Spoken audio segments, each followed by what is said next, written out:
नमस्कार विद्यार्थी मित्रांनो, महेश व्हॅल्यू एज्युकेशन या यूट्यूब चॅनलमध्ये तुमचं सर्वांचं स्वागत आहे। आजच्या या व्हिडिओच्या माध्यमातून आपण महाराष्ट्राचा भूगोल याच्यावरील प्रश्न बघणार आहोत। हे प्रश्न अत्यंत महत्त्वाचे असे प्रश्न असणार आहेत जे येणाऱ्या सर्व परीक्षांसाठी तुम्हाला उपयुक्त ठरणार आहेत। जर तुम्ही माझ्या चॅनलवरती नवीन असाल तर चॅनलला सबस्क्राईब करून ठेवा, जेणेकरून येणारे सर्व व्हिडिओ तुम्हाला पाहायला भेटतील। आणि व्हिडिओ आवडला तर व्हिडिओला लाईक नक्की करा। तर चला आपण व्हिडिओला सुरुवात करूया। प्रश्न क्रमांक पहिला आपण बघूयात। महाराष्ट्राचा बराचसा भूभाग हा डॅश डॅश या खडकांनी बनलेला आहे। तर या प्रश्नाचे उत्तर असणाऱ्या ऑप्शन सी बेसोल्ट। बेसोल्ट या खडकाने महाराष्ट्राचा बराचसा भूभाग हा बनलेला आहे। प्रश्न क्रमांक 2, महाराष्ट्रात सिंहस्थ कुंभमेळा कोणत्या ठिकाणी भरतो? तर या प्रश्नाचे उत्तर असणारे ऑप्शन बी नाशिक। नाशिक या ठिकाणी महाराष्ट्रात सिंहस्थ कुंभमेळा भरतो।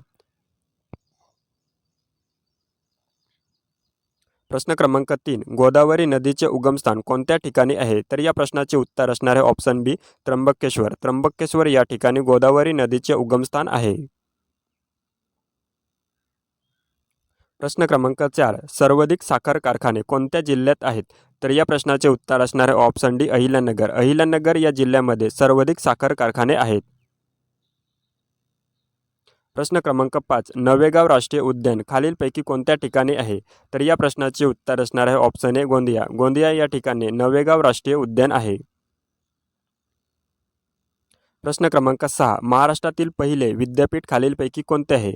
तर या प्रश्नाचे उत्तर असणार आहे ऑप्शन ए मुंबई। मुंबई हे विद्यापीठ महाराष्ट्रातील पहिले विद्यापीठ आहे।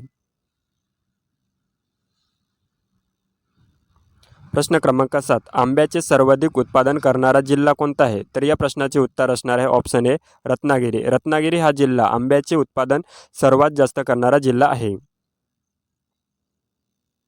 प्रश्न क्रमांक 8, कोरकू ही अनुसूचित जमात डॅशमध्ये राहते? तर या प्रश्नाचे उत्तर असणार आहे ऑप्शन सी मेळघाट। मेळघाट या ठिकाणी कोरकू ही अनुसूचित जमात राहते। प्रश्न क्रमांक 9, खालीलपैकी कोणते शहर गोदावरी नदीकाठी वसलेले आहे? तर या प्रश्नाचे उत्तर असणार आहे ऑप्शन ए नाशिक। नाशिक हे शहर गोदावरी नदीकाठी वसलेले आहे। प्रश्न क्रमांक 10, राज्यात कोणत्या जिल्ह्यात तांब्याचे सर्वाधिक साठे आढळते? तर या प्रश्नाचे उत्तर असणार आहे ऑप्शन सी चंद्रपूर। चंद्रपूर या जिल्ह्यामध्ये तांब्याचे सर्वाधिक साठे आढळतात। प्रश्न क्रमांक 11, महाराष्ट्रातील आकारमानाने सर्वात मोठा जिल्हा कोणता आहे? तर या प्रश्नाचे उत्तर असणार आहे ऑप्शन बी अहमदनगर। अहमदनगर हा जिल्हा महाराष्ट्रातील आकारमानाने सर्वात मोठा जिल्हा आहे। प्रश्न क्रमांक 12, कृष्णा आणि वारणा या नदीचे उगमस्थान डॅश या ठिकाणी होते? तर या प्रश्नाचे उत्तर असणार आहे ऑप्शन बी हरिपूर। हरिपूर या ठिकाणी कृष्णा आणि वारणा या नदीचे उगमस्थान आहे। प्रश्न क्रमांक 14, महाराष्ट्रातील तलावांचा जिल्हा म्हणून कोणत्या जिल्ह्यास ओळखले जाते? तर या प्रश्नाचे उत्तर असणार आहे ऑप्शन बी गोंदिया। गोंदिया या जिल्ह्याला महाराष्ट्रातील तलावांचा जिल्हा म्हणून ओळखला जातो। प्रश्न क्रमांक 15, महाराष्ट्रात अजिंठा एलोरा लेणी कोणत्या जिल्ह्यात आहेत? तर या प्रश्नाचे उत्तर असणार आहे ऑप्शन सी छत्रपती संभाजीनगर। छत्रपती संभाजीनगर या ठिकाणी अजिंठा आणि एलोरा लेणी आहेत। प्रश्न क्रमांक 16, महाराष्ट्रातील जायकवाडी धरण कोणत्या नदीवर आहे? तर या प्रश्नाचे उत्तर असणार आहे ऑप्शन सी गोदावरी नदीवर। गोदावरी नदीवर हे आहे। प्रश्न क्रमांक 17, भारतीय हरित क्रांतीचे जनक म्हणून कोणाला ओळखले जाते? तर या प्रश्नाचे उत्तर असणार आहे option B M S Swaminathan. M S Swaminathan यांना भारतीय हरित क्रांतीचे जनक म्हणून ओळखले जाते। जागतिक हरित क्रांतीचे जनक म्हणून कोणाला ओळखले जाते? या प्रश्नाचे उत्तर तुम्ही मला कमेंट बॉक्समध्ये सांगायचं आहे। खूप महत्त्वाचा असा प्रश्न, या प्रश्नाला तुम्ही आयएमपीच करून ठेवायचं आहे। खूप वेळा हा प्रश्न परीक्षेला विचारण्यात आलेला आहे। प्रश्न क्रमांक 18, महाराष्ट्रातील सर्वाधिक दूध उत्पादन करणारा जिल्हा कोणता आहे? तर या प्रश्नाचे उत्तर असणार आहे ऑप्शन सी कोल्हापूर। कोल्हापूर हा जिल्हा महाराष्ट्रातील सर्वाधिक दूध उत्पादन करणारा जिल्हा आहे।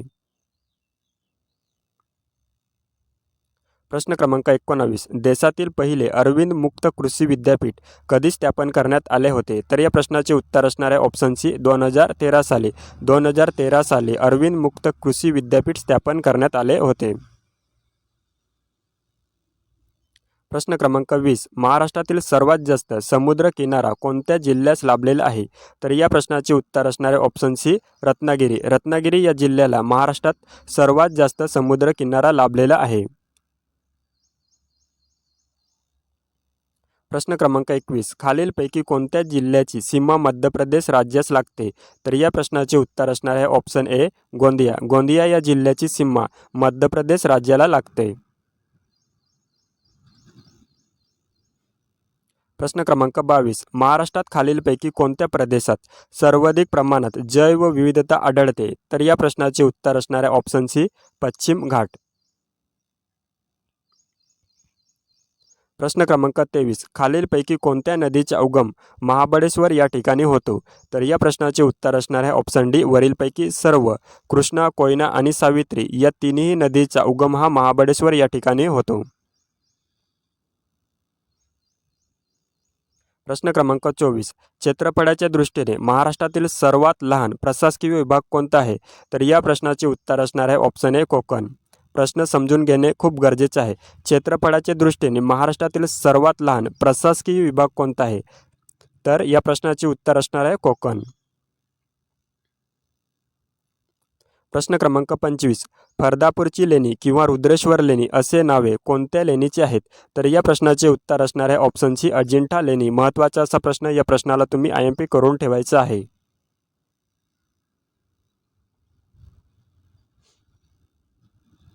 प्रश्न क्रमांक 26. बोर व्याघ्र प्रकल्प खालीलपैकी कोणत्या जिल्ह्यात आहे? तर या प्रश्नाचे उत्तर असणार आहे ऑप्शन सी वर्धा. वर्धा या ठिकाणी बोर व्याघ्र प्रकल्प आहे.